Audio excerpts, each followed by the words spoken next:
ummanni keenya waan kana gartee itti dammaqee afooshaa isaanii gaarii masjida isaanii gaarii sigale sheekutii manzaraa uzoon hin dhageeffan riphee ololaa warraan juun kana sheekutiin beeke maqaan isaanii sheekutii manzaraa tana riphee ololaadha beekan riphee ololaa keeysaan akka gaariitti gartee namni akka abiyyi bara abiyyiiti amantiin islaamaa mataa ol qabatte bara abiyyiiti bar amantiin islaamaa dhagayamte bara abiyyiin maarreen dhagayamte keeysaan akka gaariitti afaan dhoyfataniiti gartee yaa rabbi nuu jiraachise maaliif faayidaa irraa argatan umraa naafi ati godhuu dadhabne tana hajjii naafi ati gartee dirqi maallaqa wal qabnee duguggannee dhaynu kana isaan gartee ichi fatara nyaataniiti finfinnetti hiraata nyaatan maaliin maallaqa gartee miskiina irraa caccabsee guuruu kanaan isaan tajaajilaa isaan faayidaa isaanii eeggamnaaniif manzara isaaniitti tuqanii hiltan ta'aniiti dabbaa beeraa kana laalaa oolanii sheekotii hiltan riphee ololtoota kana kanaan osoo hin taane masgiida sheekha dhugaatiin masgiida jabaa qeensi gartee faayidaa ifiitiif amma qeensichi oromoo tokko ana balunjuu kawarra peentee tokko dookimentii abiyyi warri pirotestaansii kana dookimentii abiyyi baadhatee tiraamp bira dhufe nama kanachirra nuu qaba namni kun nama amantii teenya lafa qabsiise namni kun nama maarree godhaan waa hedduu asirratti naasoo si gale qeensota akkasiisan osoo hin taane qeensota dhugaa waan waaqayyo jala deemu si gale saniin chirchii jabaa qabaachuu qabdi jechuu oromoo si gale waaqeffataa jabaa qabaachuu qabdi abbaa gadaa jabaa abbaa durgoo osoo hin taane abbaa gadaa jabaa qabaachuu qabdi oromoon gartee ofitti deebitee ifitti araaramuu qabdi jechuudha akka nuti ifii wajji wal lollu nu godhe jechuudha oromoon amma ifii wajji wal lollu jira wannummaan oromoon godhuu turte sunu seenummaan oromoo sunuun taane warra juufaa as bahee qabsaa'otuma oromoo keessa warra abaa wajjin qawwee dha'ee bara hanganaan abaa keessa qabsaa'aa jira juuha gartee qabsoon teenya sun sirrii miti opiidiyoo sirrii warra juungarreeti onlaayinuma kanarraa warra haasa'u kana abaa wanni godhaa turre qawween abaa keessatti teenyee dhawaa turre sun sirrii miti warri sirriin opiidiyoodhaa warra juungarreeti asirra arkite moon arkine opiidiyoo gartee oromoo ittiin cabsuuf sabboontota ittiin daakuuf oromoo ittiin dadhabsiisuudhaaf shaabiyaa fi TPLF jaaratan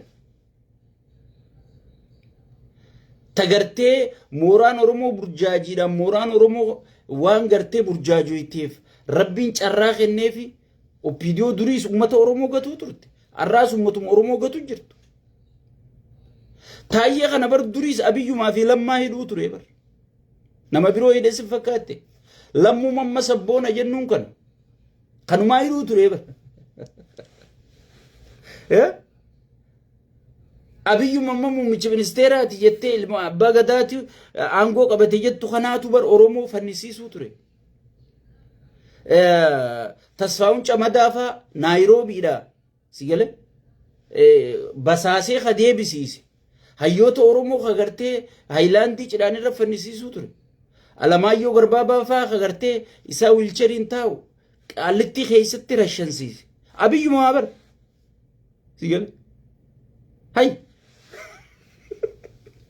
oromoon bar namni keenya kun maal ufatee na ajaa'ibsa namichuma dheengadda aabaa odii eeggartan jee akkasin nama caraa ture nama rashansiisaa tureetu muummicha ministeeraa ta'e jechuudha. Hay bar aabaa'ummaan teenya sun dogoggoraa aabaa'ummaa jechuun ka tokkummaa oromoo barsiise ka oromiyaa uume daangaa oromiyaa saraarsise qubee afaan oromoo tana dhalchiisee akka hojiitti hiikamtu godhe alaabaa oromoo tana bocee kaayee alaabaan tun akka saba alaabaa qabu saba aadaa qabu saba afaan qabu saba safuu qabu saba gartee biyya qabu saba gartee biittisaa daangaan isii beekamtu khalafa kaaye ichi keessaa lolaa tureeti as deebi'ee warra diinaa ergamee wanni kun hundi kan milkooyne godhaa ture ay nuti sirrii miti isaan kanaa sirrii warri jiru gartan mun garreesse sigale akkanaa kana fa'aa uume gartee tokkummaa Oromoo kana laafisee caccabsee sigale Oromoon ifitti deebuu qabaa ifitti araaramuu qabaa wanni hin juuftana jechuudha Arrayo ati khaatee gartee ummata kana dhumuun qabu namni du'uun qabu namni buqqa'uun qabu gibiraan namni gidirfamuun qabu qotee bulaa manni irratti diigamuun qabu horiidarii jedhaniiti gartee bakka gartee manni tokko faan jiru mana tokko dhaqanii diigan baaboo maal godhuu deemta kaabire bar horiidariin godhu jira miskiintichi ilmaan 10 hojii ala darbama memma harargee maayumaa fudhadhu haramaaya mana ummata guutuu san diigan me maaltu dhufe wanni dhufe Oromoon magaalaa keessaa buqqa'u Oromoon magaalaa keessaa baqachuu Soomalee chiin itti diranii Soomaleen amma ijaarsa seeraan ala haga tulluu guuletti ijaarachaa jirti jechuudha abiyyi asii horiidarii jee gartee wallaalaa kana gabbuqqisiisa ummata buqqisee hiyyoomsee qorqorroo takka bituun hangam takka ulfaatti imma sigal asii gabbuqqisa Soomaleen ichiitti ol deemti jechuudha amaarri gubbaatti gad deemaa jechuudha Oromiyaa gartee caccabsee zeeroo godhee sigalee ummata gartee ifjibbe ummata Oromoo ummata naa uuyi Oromoo jechuu yoo dhagaan akka namni sibiraa ceeyo akkasitti sirriitti irra dalagu jira jechuudha sigalee saniifuu ummanni keenya waan arraatan booda gartee warra gartee dhaqee mootummaa tana deeggaree isinii himuu jira akka xiyyaa kun booda gartee aboo bari ilma keenya seene maarree kee hin jiru ilma jennee isinii himuu jira nuti warra nu fakkaatte ji'ee dhaqeetu isinii himuu jira jechuudha gaafa dhaynummaas qofaa teenya dhayne hayyoota hundaan dhaqe nu qofaa miti sigale beeytota hundaan dhaqee beeytonni hundi dhawaatuma dhawaataan gartee suuta suutaan waan kana jalaa galaa dhufanii jechuudha karraamaayyii hafe nuyi jechuudha dhiirri reefa nama fi sagal gara gaggalchanii dhiiroo maalii fi mee waan kana qabsoo Oromoo fidee dhiiga Oromootti bahe qaallichi kuyyoo kutee sabboontota kana as keessa kunuunsinee as keessa jaarree sabboontonni kun ol ka'ee ol bahee aangoo san qabatee gartee shiifti godhee karaa dubbii akka Oromoon barbaadu sanii jijjiiruu danda'e jenneechi keessatti gatii kafaluu turre jechuudha waan sabboontota yuusan cabsee dhawaataan guutuu ajjeesaa fi dhiiga dhugaa fi wadala qofa tarrifannaan hin danda'amu jennee sabatti himuu jirra jechuudha boodanuu fakkaateen hin taatu jechuudha saniifuu Oromoon yoo if baraaruu barbaade if baraaruudhaaf yeroon isaa amma jechuudha yeroon isaa amma itti aansuudhaan hayyoonni keenya waan ajaa'ibaa waan gaariin gabba'uu deemanii jechuudha dubbii bireedduu gad dhufu jira jechuudha qabadhaa ta'an dubbii tiyyatti dhuftan dubbii ajaa'ibaa gad dhufu jira jechuudha amma woboon humnaan tarkaanfii isaa sirritti lafa qabachaa lafa to'achaa lafa gartee dhawaataan waan kana dadhabsiisa diinagdeen namichaa zeeroo ta'ee jira ati mootummaan tokko muka guddaadhaan siin jemma dura muka guddaa kana qottoodhaan arraas hoomarraa murta boruus hoomarraa murta iftaanis hoomarraa murta osuma irraa murtu qilleensi guddaan tokko dhufee kuchiisa qilleensi sun osoo hin dhufne if qopheessuudha jiranii jechuu hayyoonni qilleensi sun akka dhufaa jiru laalee harka namni waa argu ummanni keenyaas gartee kana jala kursii qabnaa osoo hin taane isa booda maaltu dhufaa isa booda maal mootummaa akkam qabaachuu qabna mootummaa gandaa wal qoodu gosa wal qoodu kana qabaachuu qabna moo mootummaa sirna nuu jaaree Oromiyaa tanas sirna godhee namni dandeettii fiitiin filamee dandeettii fiitiin bakka gartee isa barbaachisu taa'amoo akkanuma ganda jaaraniituma gandaan garee walirra jaaranii sigale gandi tokko ganda tokko faarsa gandi kuni ganda kaan faarsa Oromiyaa akkam qabaachuu qabna je'ee Oromoo yeroon itti yaaduu qabu amma jechuudha Abiyyi is over Abiyyi du'eeti kafanamee dhiinee irra salaannee qabrirra geessinee awwaalarra wal lolu jira jechuudha. Akkanatti awwaalamu akkamitti awwaalarra wal lolu jira jechuudha. Kanaaf fala kaa'u hayyoota. Hayyoonni fala qopheessanii jiranii jechuudha. Yeroo gabaabaa keessatti gadi isinii ba'uu deema. Yeroo gabaabaa keessatti gadi isinii ba'uu deema. Yoo inni ka'ee eenyutti kaayyattan, yoo inni ka'ee eenyu jira, yoo inni ka'ee miixirkishoo jira, aboo bar osoochi ka'ee isa kaaftee harreechi geessite harreen namicha kana caalaa biyya bulchiti. Hayyoota gurguddaa wayyaanee cabsee wayyaanee gartee fuudhee maqalee galchee san osoon tattaa'aa jiraniiti. Osoon hayyoonni bebbeekamaan kun osoon woboon jirtu, osoon jaawarfaan jiranii, osoon lammaan taayyeen faan jiranii. Osoon hayyoonni bebbeekamaan kun jiruuti. Yoo inni ka'ee eenyu qopheeffatan, yoo inni ka'ee maaltuchi jira, yoo inni ka'ee maal adeero atiin na laalu kun abiyyi caala biyya bulchita. Dhugaan siima. Maaliif afaan Oromoo beeyta, fedhii Oromoo beeyta, fedhii Oromoo ittiin qaanfattu, afaan Oromoo kanaas dubbachuun qaanfattu, waan Oromoon fedhuu sujirra oolchuun sin qaanfachiisu. Osoo afaanuma Oromoo akkuma duraan haasa'u sanitti haasa'e wallahi biyya tana nugusa ta'ee bita. Nam tokko isa bira deemuun fedha.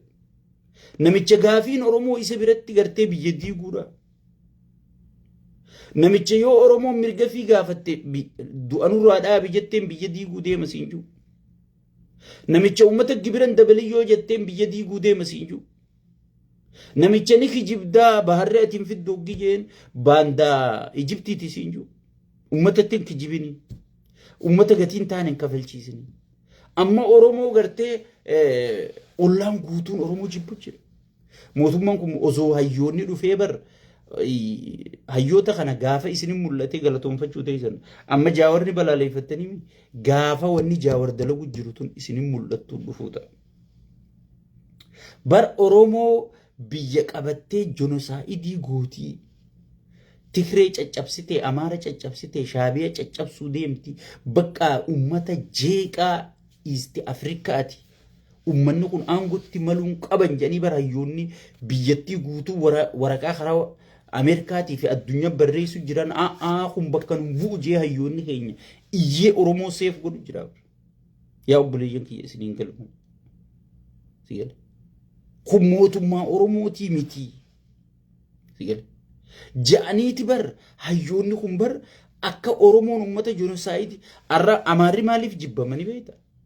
Amaara maaliif jibbite? Nafxanyaan nu dhufte, maarreen nu dhufte wanni je'anii jibbaniif maali? Gocha mililik nu dalageefi bar. Akkasiin boru baratiis Oromoon nu dhufte hey dhaloonni hundi gocha abiyyi sigale yoo arra abiyyi mormuu baatte, yoo arra abiyyi dura dhaabbachuu baatte boru Oromoo dhalootaa gatii kafaluu ta'a. Gaafa abiyyi Ahmad akkana nu godhanii maarree nu godhanii namni miliyoonni hangana dhume hanganni wal gudeete biitti diigamtee maal taate histiriin kun bar gana Oromoon rakkatabamu ta'a. Yaa Oromootii if dhageeffadhuu dammaqi. Kana bar hayyoonni keenya seef godhu jiranii. Kana bar beeytonni keenya seef godhu jiranii. Kun arra siif galaa siin galu. Arra waan gartee ishqiin biroo jooharri biroo si jiruuf jecha kun siin galu jechuudha. Kun siif galu wanni nama haasa'u. Garuu booda siif galu ta'a yes siif gala inshaallah. Siif gala. Ka gaarii siif galu ta'a. Saniifuu hayyoonni keenya kana seef godhanii jechuudha. Oromoo gartee uummata jenosaayidii godhu, uummata buqqisu, uummata gosa xixiqqaa hundarra bobbahee gartee dhukkee godhu, uummata gartee galaana namaa hunda biyya gartee heeraayyuu inni lallabdee amata 30 ol seera addunyaatiin gartee jiraattee dirqiidhaan fudhanna jettee nama yaatee nama caccabsuu barbaaddu Oromoo gartee Soomaaliyaa guddoo amata meeqa daangaa isii qabdu dirqiin fudhanna jettee yaatu. Sigalee takkasii addunyaa irratti bara akkasiin maqaa keenya fokkisee uumuu ka'eera. Hayyoota keenyaatu maraataan Oromoo bakka hin bu'u. Kun gartee wanni inni oofu kursiisaati. inni haga jiraateetuma sigale dabruu barbaada malee Oromoodhaaf wanni inni dhiisee deemu hin jirtu. Mee Oromoof wanni inni dhiisee deemu sirnuma tokko naa himi fooqii ijaare san dhiisee deema. Fooqii sanuu Amaaraa ijaarate Amaaruma gartee marrasi bobbaasu kana ijaarate maal irraa ichi qaba. Fooqii dhedheertuu Finfinnee keessa dhadhaabbattan qoradhaan. Amma faarsee bulaan tana jala deemee footoo ka'a. Abbaa hin beeku sigale. Fooqiin sun teenyuuti yoo jette tafayyisaa leellisaa fasiin jaa. Fayyisaa leellisaa goojjoo hin qabu. Taa'ee farshoo dhugee dachii miskiinaa gurguru jira malee. Sigale. So kakkanaafaatu gartee biyya san bulchaa jechuudha. Kakkanaafaatu namicha san faarsaa jechuudha. Hamma aanaa gartee maaltu deemaa jira, maaltu hojjetamaa jira wuddan beeku. Saniifuu hayyoonni keenya tana hunda tartiibatti godhanii jiranii yoo inni ka'e maal lafaa qabnaa Oromoonni kasaartee anamma ni haa ta'e san waan beeku. Yoo abiyyi kun ichi sossoohe Amaaraatu kun wal jaaranii jiranii Amaaraan nurra deebi'a waan juufaa Oromoo rakkisu jira.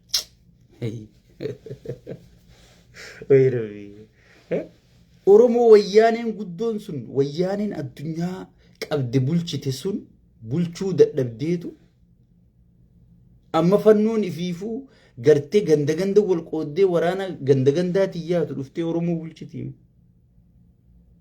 Wa'if tuffachuu. Isiniin kun humnaan qabdaniif hin beeytanii. Haga geessanillee if hin beeytanii. Sigal. Mee eenyuutu hayyama keetii ala Finfinnee dhufee gattaa'uu danda'e? Osoo waboo akkasitti hidhate qabdu wabumaa hun qabaatimme wallaahi billaahi Amaaraa fi Tigreen ganaa deebi'anii biyya san bulchuu inuman danda'an. Ka biyya san dhufee bulchuu Oromuma sirna sirriitu dhufee bulcha malee. Sigale. Wanni kun amma gartee waan gartee piipiin ittiin gartee umrii dheereffachuu barbaaddu. Mee eenyu lafaa qabdaa? Mee eenyutti geeffachuu barbaaddaa? Adeeroo hayyoota meeqa? Badhaadhina kana keessa bara hayyoota meeqa kan qaallichi sodaa qaallicha kanaatii mataa akka qabatee taa'u jiru. Sigale. Meeqaa jira? Dhaabuma gullallee jiru khadaawwi kana keessa hayyoota meeqa kan daawwit ol bahuu dhoorkee mataa keessa cafaquu jiru meeqaa jira bara. Sigale. Waboo keessa bar ijoollee wabootu marroo dirriba irraa eegali haga gartee jalatti haga waraana hidhatee yaa'utti ijoollee yuunivarsiitii irraa yaate bara. Ijoollee bara sirna addunyaan itti bulchitu kana addunyaan Oromoo dhiisi addunyaan itti bultu lafa khiyaa'uu dandeessuutu arra qawwee hidhatee kufee kuffisaa jira bara. Sigale. Oromoo yoom hayyuu dhabde? Oromoo yoom beekaa dhabde? Oromoo yoom nama waa bulchuu dhabde? Namachi deemee aangoo fudhatu dhabnee baramu. Qaallicha du'ee gartee zeeroo ta'ee taa'u aboochi deema aangoo fudhadhaa jechuma jirra bara. Amma sun qophaawaa jira akka ajaa'iba qophaawaa jira. Namachi deemee aangoo fudhatu onneetti horaa jira. Namni barichuma deemee irraa fudhachuu maaltu gartee wanni ichi jiraan na ajaa'ibsiisi. Sigale. Amma namachi deemee aangoo fudhatu san uumuu jirra jechuudha. Saniifuu hayyoonni keenya xiqqoo booda gartee akka ajaa'ibatti gartee waan ajaa'ibaatiin gati isinii bahuu deemanii andurumaan bahee lallaba gaa'ee ni beektin amala kiyya. Wanni nan juu baatii takkaa fi lama caalaan turtu numa dhufti inshaallah. Oromoon garuu if dhaqqabu qabdi jechuudha. Namicha kanaa wajjin gad deebitee Galaanoo maatirkishoo filmaataa waan akkanaa jookii kanaa kana gartee Oromoon keessaa bahuu qabdi irraa guddachuu qabna. Anaaf yaadillee. Amma nuti abiyyi booda maaltu dhufaa? Abiyyi booda mootummaa akkam qabaachuu qabna irratti haasa'u jira malee hayyoonni waa'ee abiyyi wajji mari'ataniiti biyya jaaranii waa'ee abiyyi wajji furmaanni dhufa haga abiyyi aangorra jiru furmaanni tokko dhufu. Sigale. Haga abiyyi aangorra jiru haga abiyyi humna miliitarii to'atee jiru haga abiyyi baankii biyyattii to'atee jiru haga abiyyi baankii fi taankii harkaa qabutti biyya san keessa furmaanni dhufa yoo jette ibsobde jechuudha. Qotee bulaan kiyyaas ka arrarra boruu gibirrina irraa wayyaa waju ka arrarra boruuni wayyaa wagartee dhiiroo maali jee gartee maraachuu jirtu haga namichi kunichi jiru gibirri sumarra dabalaa deema. Amma khabara dabreerra khabara naaturra guddaami khabara dhufuuturra guddaamaas sigale. Maaliif naannoleen hundinuu gibira kafaluuf diddee jechuudha. Naannoleen Itoophiyaa guutuu gibira kafaluu diddee gibira guutuu kafalu jiru Oromiyaadha jechuudha. Oromiyaa keessaa sanuu lafoota hanga tokko Harargee fi Baalee fi Jimmaa fi haga qubaan lakkaa'amu jechuudha. Sigale. Haga qubaan lakkaa'amu malee even bakki waboon keessa sirri sossoolleen akkana gibiraan gidirfamaan jirtu jechuudha. Sigale. Addunyaan taatu baay'atarraa murtee jirti jechuudha. Diplomaasiin isaa taatu zeeroodha. Diplomaasii kana diplomaasii ati qabdu laalanii waraana keessi gargaarte addunyaan. Diplomaasii ati qabdu laalaniiti diinagdee ati qabdu nageenya biyyateetii laalanii qo'ataniiti liqii si kennite addunyaan. Sigale. Biyya fuuldura qabdu biyya fiichara qabdu waliin dalaguun gartee ni barbaachisa jedhanii si kennanii jechuudha. Yoo ati gartee nama gatii qabu waraana gatii qabaatu diplomaasii gatii qabaatu nageenya amansiisaa yoo kan lafaa qabaatu taate sigale addunyaan tun gartee ekonomiin ta'e yoo kuftellee fidaniiti gartee maallaa kanatti guutanii ekonomii tana ol sii kaasuu danda'anii. Biyya investarri tokko yoo faarsee bulaa taatu malee faarsee bulaa dachii barbaadaasi abiyyi faarsaadhaa gartee hunoo laala akkattiin isin faarsee jee sigale gartee dhufu yoo taate dhaqu yoo taate malee mee investarrummaa lubbuu qabu ka biyya san diinagdee biyya sanii jijjiiruu danda'u karraa baqatu malee katti baqatu laala. Amma pirezidaantuma Maleeshiyaa kan deengadda abiyyi footoo wajji keessan fudhadhu. Guyya sadi Finfinnee taa'ee baay'ata biyyattii itti fixee achi isa gartee hoteela daawwachiisaa ture jechuudha. Garuu sa'a sadi qofa Keeniyaa dhaqeeti shilingii biliyoona meeqaan investiichi godhee sa'a sadi qofatti investi godhee jechuudha. Maaliif biyya nagaa qabdutti namni investi godhaa jechuudha. Biyya nagaa qabdutti namni qabeenya fi dhangalaasaa jechuudha. Osoon nagaa hin qabne osoon gartee Finfinnee keessatti namni qalamaa jiru namni butamaa jiru osoon gartee buraayyuu olla beeta mangistii haaraa qaallichi jaarachuu jiru kana jala bulchaa ajjeesaa jiranii osoon gartee ollaan guutuun akkana dhaabbatee firraa si eegu Soomaleen firraa eegdi Jabuutiin firraa eegdi Eeltiraan firraa eegdi Suudaan firraa eegdi Keeniyaan firraa eegdi osoon ollaan guutuun akkana dhaabbatee sigalee firraa eegaa jiru biyya tanatti namni dhufee investi godha kajuu maraataa qofaa jechuudha. Maraataa fi nama hiikaa investii namni investii godhu kun maal barbaada? Nageenya akkam barbaada? Diplomaasii akkam barbaada? Investara fiduudhaaf ambaasaaddaroota akkam diplomaasii akkam nama dandeettii akkam qabu barbaada nama barbaachisaa nama adda baasee hin beekne jechuudha. Geetaachoo Raddaa akkasitti gartee dubbii xaxaxaxaxa godhee waliin dha'ee deemu deengadda Aljaziiraan akka godhe gartan. Geetaachoo Raddaa kan inni duraan dhaqiitii diplomaasii babbaddee fi maqaa kiyya kana tortore kana mee xiqqollee taatu marmeela udaanii keessaa baasii xiqqoo mee waa saabuna irra babaasi jeen dhaqeetii fi marmeela udaanii keessaan baanetti galchee isaa fi Geetaachoon wal qabataniituma marmeela udaanii kutanii kana booda Geetaachoon Tigraay birallee tufamee jira jechuudha. Tawalwaalle nama dheengadda gartee qeeroo akkasitti arrabsaa ture. Nama gartee arrammoo ciniinnatee abiyyi dheengadda jonosaa ejjuun akkasitti arra abiyyi difeendi godhuu barbaade tawalwa uummata isaa keessallee tufamee jechuudha. Dhumarratti dhaamsiniin isinii qabu abbummaan fedhe taanaan. Abbummaan fedhe Jesus Christ yoo gad deebi'ee namicha kanaan seef godha jee namichuma kana wajji marmeela udaanii kuta malee namicha kana namni seef godhuu danda'u hin jiru jechuudha. Abiyyi is over. Nagaan jiraadha. Ayyaana gaarii jenna warri Ameerikaatis. Kun sheekka abbutaati.